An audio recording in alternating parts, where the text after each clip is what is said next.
Happy Devils Wednesday. This is the Woo Report. The Woo Report. Episode 423. Devils start back up from the Christmas break. Presented by And Crew Brew, where we make winning memories together, one crew at a time. Join our crew today. Yes, beer for breakfast, some would say. 21 or older. And if you have a drinking problem, I suggest that you get some help. All right, enough of that. Devils restart their season after winning on that wonderful December 23rd night against the Red Wings. We were there at American Whiskey. We had a great Festivus podcast. The pole, the 8-foot freestanding pole, was at American Whiskey. And I apologize for no podcast during Christmas break. I was going to actually do some podcasts during Christmas break. And then I realized I was reading an article about the players just having a Christmas disconnect. Going home to their families, celebrating Christmas, the holidays, as per tradition of the NHL shutting down during Christmas, while the NFL and NBA make their players play during Christmas Eve and Christmas. I decided to disconnect a little bit, and not because I don't like you folks or anything like that, but I just wanted to see what it was like to disconnect. And I'm rejuvenated, re-energized, and just to let you know, it's going to be a quadruple header Wednesday today. Right now with the Woo Report, we've got Game Day Live, State of the Fan Address. Probably will start during the first intermission of tonight's game when the Devils take on the BJs, the Blue Jackets of Columbus, and then Devils After Dark. So how about that? We got to make up some time. And look, speaking of time, it's Timo time. Amanda Stein tweeting out a quote from Timo Meier before the break saying that, his game is kind of like Heinz ketchup. You just got to shake it. You got to tap it. And then finally it all just flows out. And Timo Meier has been known to be a late starter. Now, he had his injury, and that was a big setback. But now it seems like he is in Timo Meier mode. And I would expect Timo Meier to have a bigger impact because he better. That contract that he signed last season, well, he should be a pillar. And he's been very quiet out there. But I think that game against Detroit should rejuvenate his confidence. A little bit of the break. But I think right now we need to get Timo Meier going for your New Jersey Devils. Now, defense has been on my mind throughout the Christmas break. Goaltending, defense, the future. I've seen some rumors of trade pieces that, let's put it this way. Trade pieces that it would take to get a good goaltender like John Gibson and maybe a defenseman like Tanev. But the reality is I do not want, and I don't think Devils fans want, to trade pieces like Seamus Casey. Are you nuts? Right now, his stock is high from this point in his career where he's playing collegiate hockey. But my goodness, let the kid grow within the organization. Because I'll tell you, he's got a lot of value right now, and the Devils' blue line long-term looks to be very offensive and very potent. It could be like a dream team lineup of great blue liners in the future with Hughes, Nemitz, and Casey. But why sacrifice that future? I'm willing to live with the consequences right now if Tom Fitzgerald keeps some of these great prospects in the Devils organization. I just don't think you should trade them. But what do you do in the interim? Well, the first thing the Devils can do is figure out what's wrong with their defense. Why is it times that defensemen are caught off guard or out of position? I think these are, I wouldn't say easy fixes, but they're correctable.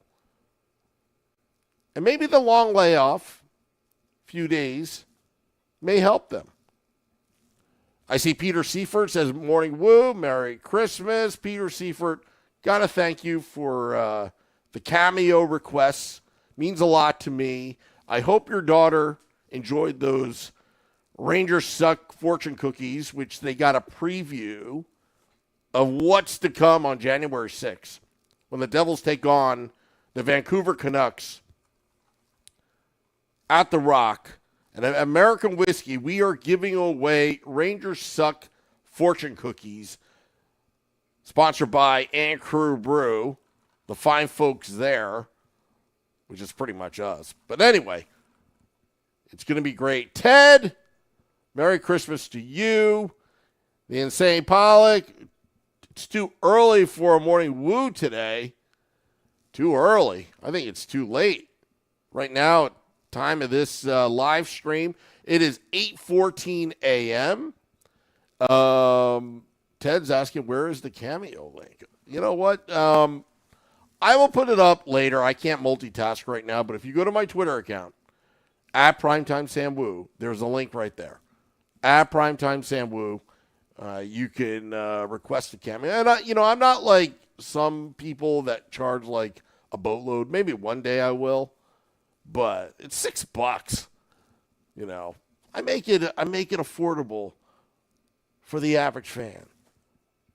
Yes. Peter Seifert says, yes, we enjoyed the Cameo, and the fortune cookies will be there at 1/6. Thank you for taking a pic with my daughter on her birthday. Yes. So, that's one Cameo, doing birthday messages, Christmas messages. But I also do other messages. If you want me to do your dirty work for you, look, if you want to break up with your boyfriend or girlfriend, do a Cameo. I'll do it for you. So you don't have to say anything. You know where I got that from? I was inspired by Joe Jonas. The Jonas Brothers are performing, obviously, at the Stadium Series right before the Devils take on the Philadelphia Flyers. And, I don't really get into pop culture, but I started reading it like, who the heck are the Jonas Brothers? So I started listening to their music. It's not my cup of tea. I'm not going to say it sucks. It's just not my cup of tea. And I'm reading up on Joe Jonas getting a divorce with Sophie Taylor. Oh, Taylor. Is that her last name? Turner. Sophie Turner. And she's an actress. And he did it over a text message. Like, Joe Jonas, you could have just done a $6 Cameo. I would have done it for you. It would have been a little bit more personable if you wanted to get a divorce. Anyway, it's all good. It's all good. Ben says, who do you think is our biggest rival or rivals? Holla back at me and keep up the great show. Thank you, Ben, in the YouTube Live. So,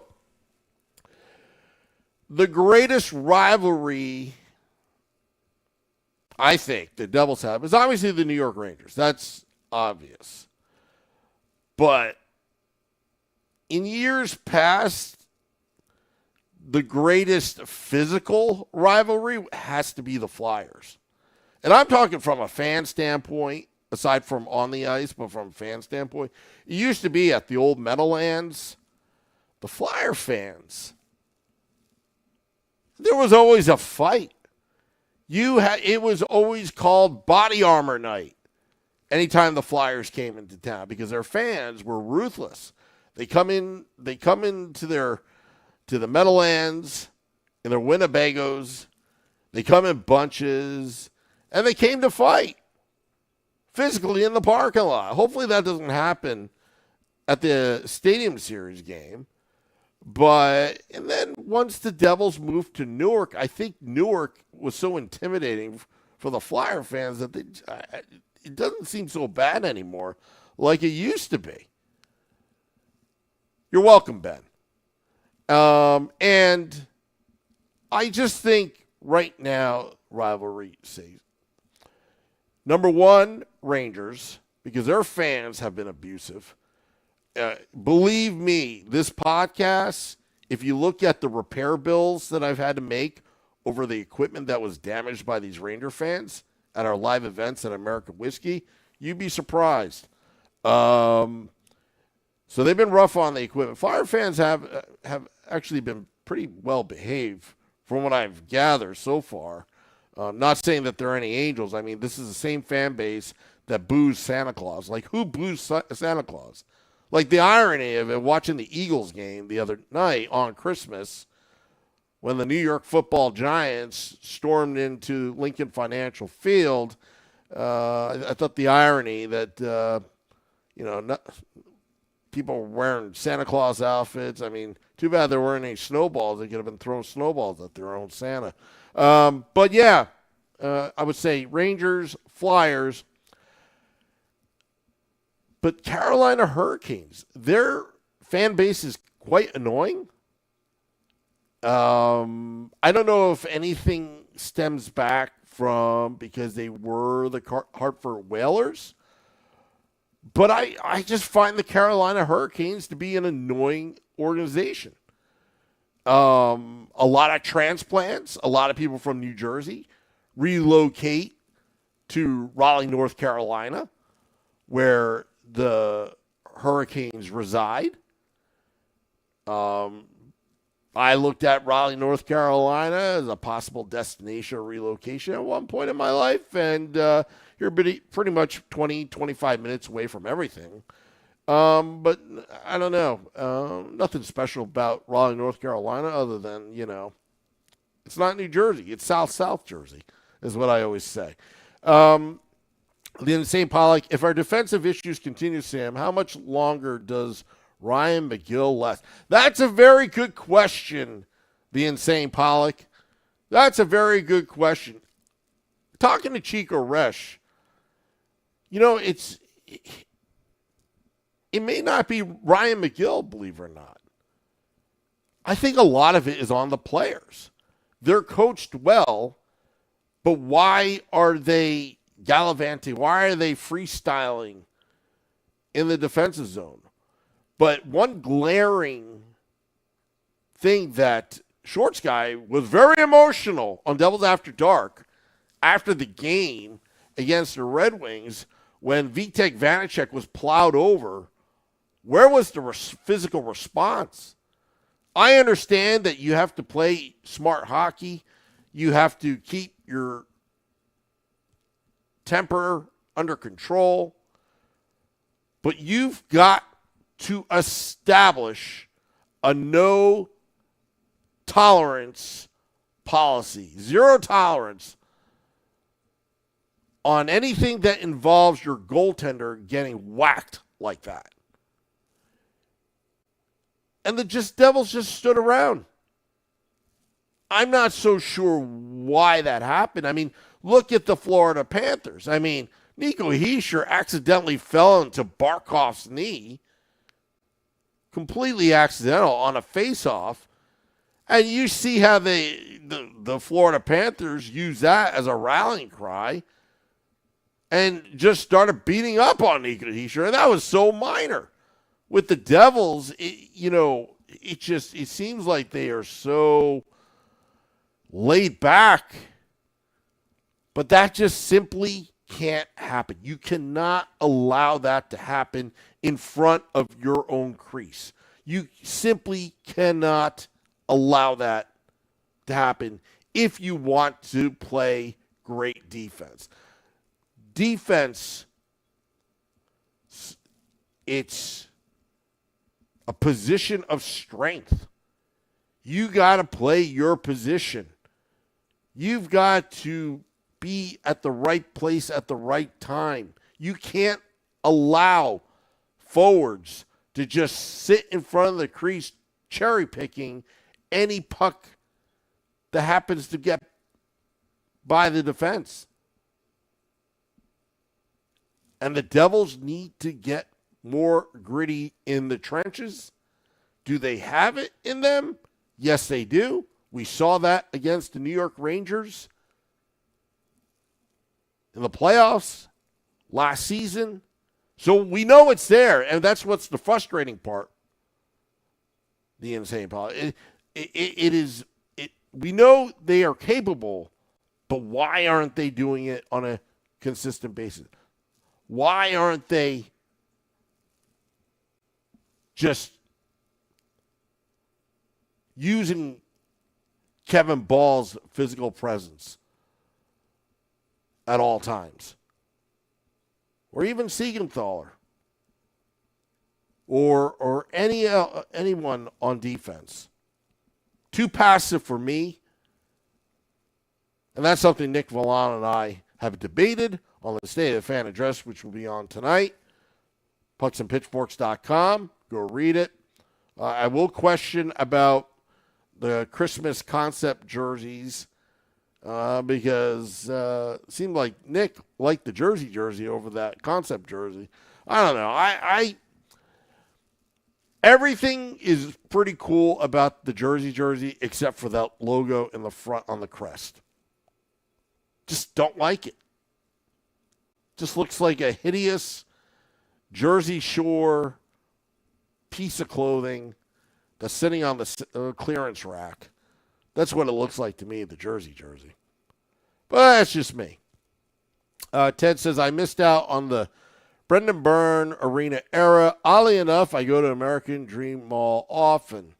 Yeah, I was there in the Brendan Byrne Arena era. It was fun. Then it was Continental Airlines Arena. The tailgates were legendary. They were fun. They were awesome. It would be kind of cool for one night. Just one night. If they could just lay down the ice at Brendan Byrne Arena, or what's it now? Izod? I don't even know what they call it now. It would be kind of cool if they did. And we sat in our old sections. And the concourse. Remember how narrow those concourses were? But it was pretty spacious inside, if I remember correctly. Very spacious. The sightlines were great at the old Continental Airlines Arena.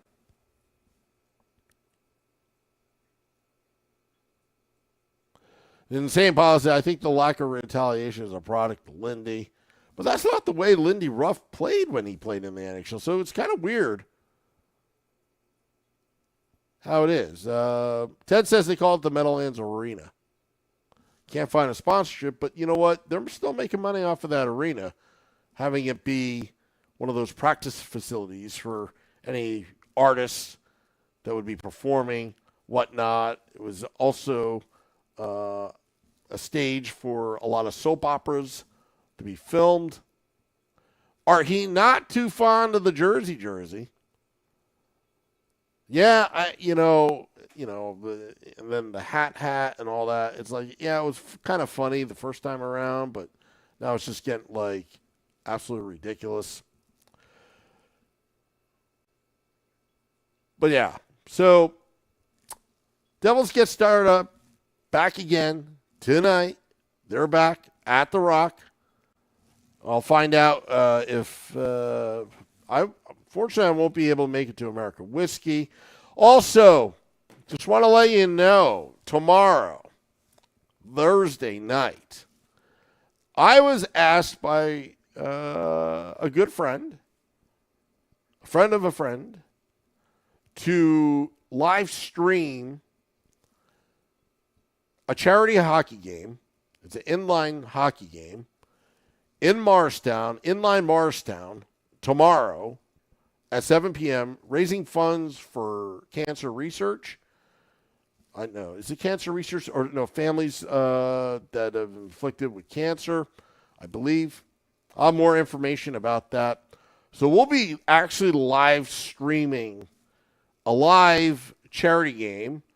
And yours truly, for the first time in my career, in my life, I'll be asked to do play-by-play. Plus the producing, plus the camera work. So I don't know how that's going to be.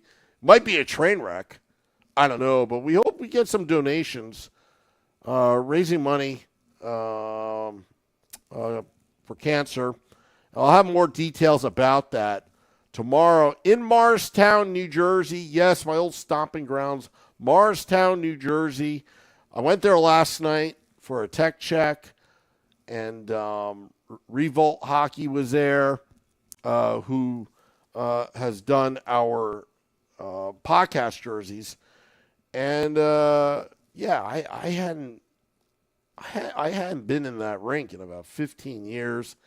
And Shorts Guy will be playing, so we get to make fun of Shorts Guy on live air tomorrow. And Schwim and Lil Steve from Hockey on Tap, Billy Dean may be joining me in the broadcast booth as well. So it should be fun. It should be fun in Inline Morristown, or Morristown Inline, I forgot what it was. The rink on Pine Street in Morristown, New Jersey. Hope to see you there. Come support, raising money for a good cause. But yeah, yes, Select Boy, yes, Shorts Guy is playing, and you get to see for yourself. I don't know if he's playing in goal or not, or if he's playing out. But yeah, he'll be playing. And also, the winning locker room of this game will get a case of And Crew Brew, because we make winning memories together, one crew at a time. So we'll see you tomorrow as well. So lots of action. We're back, start up here at the Let's Go Devils podcast. This is the first of a quadruple header Sunday. Putting the podcast up in about 20 minutes. Apple Podcasts, Google Podcasts, wherever you get your podcasts. Spotify, Amazon Music Prime, Audible, iHeart app. Yes, we are back. Thank you to everybody that has joined in on this Morning Woo edition of the Woo Report. Wow. I feel re-energized, folks. The Christmas disconnect. Just disconnect from everybody. You really do feel re-energized. You got that pep to your step. All right. Thank you all those listening right now. Till next time, this is the Woo Report. Let's go Devils.